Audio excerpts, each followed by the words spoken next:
अब हमने आपको हमारे कई वीडियो से आरजीकर केस के लेटेस्ट अपडेट के बारे में इन्फॉर्म रखा है। सीबीआई द्वारा कोई भी न्यू रिपोर्ट हो या कोई न्यू एविडेंस ही क्यों ना हो, हमने आपको सारी जानकारी दी है। अब वो चाहे पोस्टमार्टम रिपोर्ट में गलतियां निकालने से जुड़ी हो या फिर न्यू इंक्वेस्ट रिपोर्ट में गलतियां मिलने से, दोनों ही रिपोर्ट्स में सीबीआई ने कई प्रॉब्लम्स को फ्लैग किया है। और भला करे भी क्यों ना, एक पोस्टमार्टम रिपोर्ट में करीबन कुछ घंटे लगते हैं, जिसमें बॉडी की जांच बहुत ही अच्छे से की जाती है और सारे दाग धब्बे, वुंड्स या फिर मार्क्स को नोट किया जाता है। और जहां इस केस में फिर भी बॉडी इतने सीरियस कंडीशन में मिली है, पोस्टमार्टम रिपोर्ट सिर्फ 1 घंटे में हुआ है। मामला और बिगड़ जाता है जब इंक्वेस्ट रिपोर्ट में लगने वाले टाइम को भी सीबीआई ने फ्लैग किया है।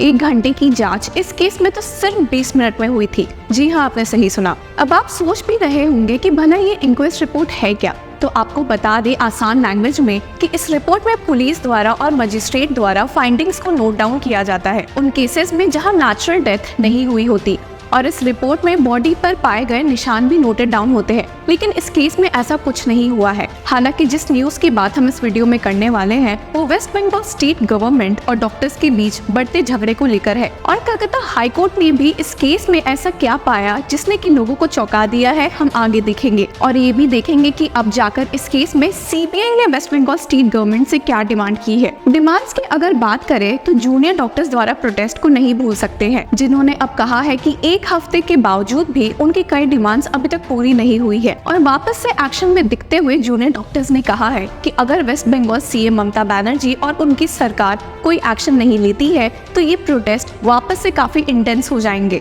इस केस में अब एक email chief secretary Manoj Pant को लिखा गया है, ये डिमांड करते हुए कि उनकी सारी डिमांड्स पूरी हो जानी चाहिए, नहीं तो डॉक्टर्स वापस से हड़ताल पर चले जाएंगे। इस लिस्ट ऑफ डिमांड्स में से एक डिमांड ये थी कि स्टेट रन हॉस्पिटल्स में थ्रेट कल्चर है और इस थ्रेट कल्चर को हटाने के लिए एक इंक्वायरी लेवल कमेटी होनी चाहिए। लेकिन मामला इतना बिगड़ गया है कि इससे जुड़े एक प्ले अब कलकत्ता हाई कोर्ट में चीफ जस्टिस टी एस शिवगनम के सामने जा पहुंचा है। और इस केस में चीफ जस्टिस ने क्या तीखे रिमार्क्स दिए हैं वो जानने से पहले देखते हैं कि सीबीआई ने आखिर वेस्ट बंगाल स्टेट गवर्नमेंट से क्या डिमांड की है। आपको मालूम होगा कि आरजीकर रेप केस के अलावा सीबीआई आरजीकर में हुए फाइनेंशियल इरेगुलरिटीज केस की भी जांच कर रही है और इससे ही जुड़े उन्होंने स्टेट गवर्नमेंट से एक रिपोर्ट की मांग की है। असल में इस फाइनेंशियल स्कैम में, जिसमें कि prime accused doctor Sandeep Ghosh है, मोस्टली बायोमेडिकल वेस्ट से जुड़ा हुआ है। जी हाँ, आपने सही सुना। और आरजीकर कॉलेज में पाया गया है कि ये बायोमेडिकल वेस्ट अच्छे से डिस्पोज नहीं होती है और ना ही कोई एक अच्छा प्रोसीजर है, जिसकी वजह से organ trafficking, missing of bodies और ऐसी कई न्यूज सामने आई है।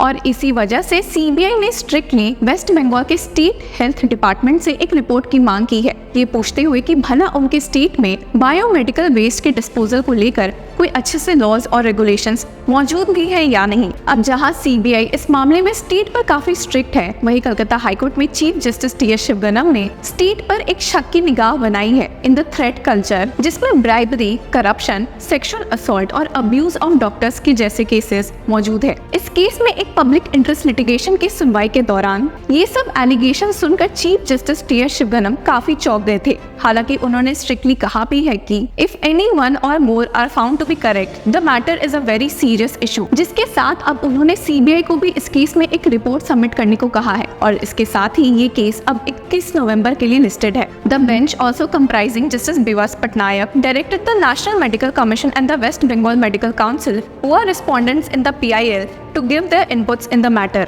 अब इस पब्लिक इंटरेस्ट लिटिगेशन में एक स्पेशल इन्वेस्टिगेटिंग टीम की भी मांग की गई है और कुछ जाने माने नाम भी कोर्ट को दिए गए हैं जिनकी जांच वो जरूर करेंगे।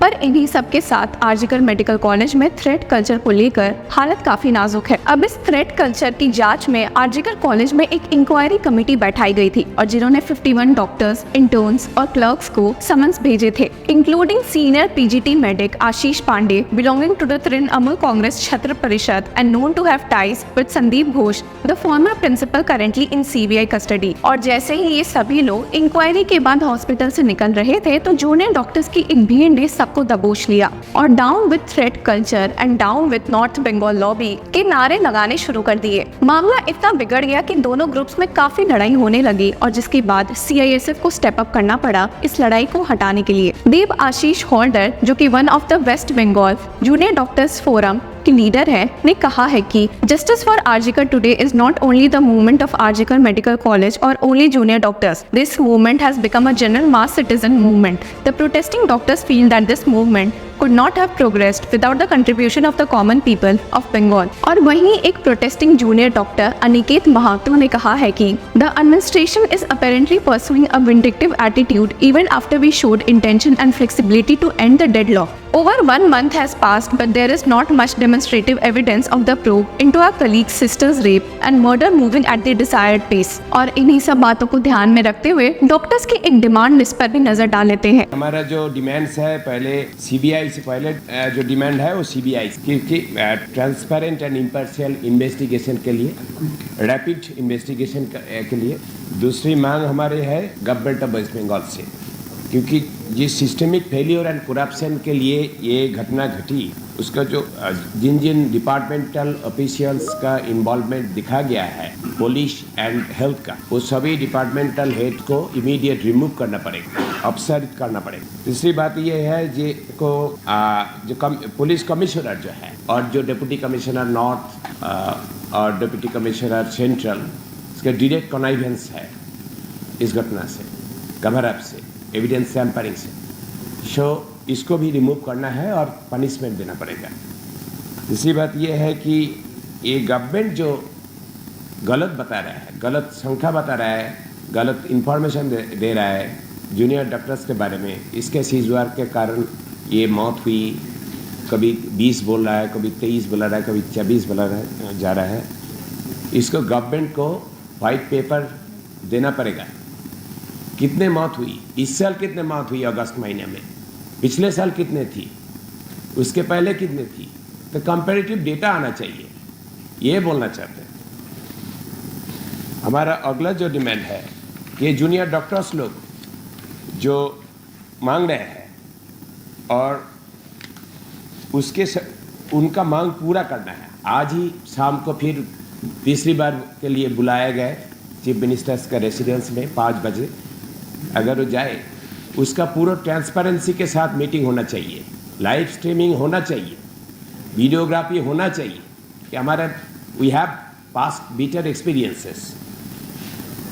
मेडिकल काउंसिल को डिजर्व करना, ये वेस्ट बंगाल गवर्नमेंट से हमारा डिमांड है, मांग है कि वेस्ट बंगाल मेडिकल काउंसिल जो करप्शन का एक बड़ा इंस्टीट्यूशन है, उसके जो मेंबर्स हैं, इस सिलसिला में उसका नाम आ गया एविडेंस टैम्परिंग में, क्राइम सीन में उनको जो इलेक्टेड मेंबर्स को दिखा गया है, उस काउंसिल इमीडिएटली डिजर्व करना पड़ेगा.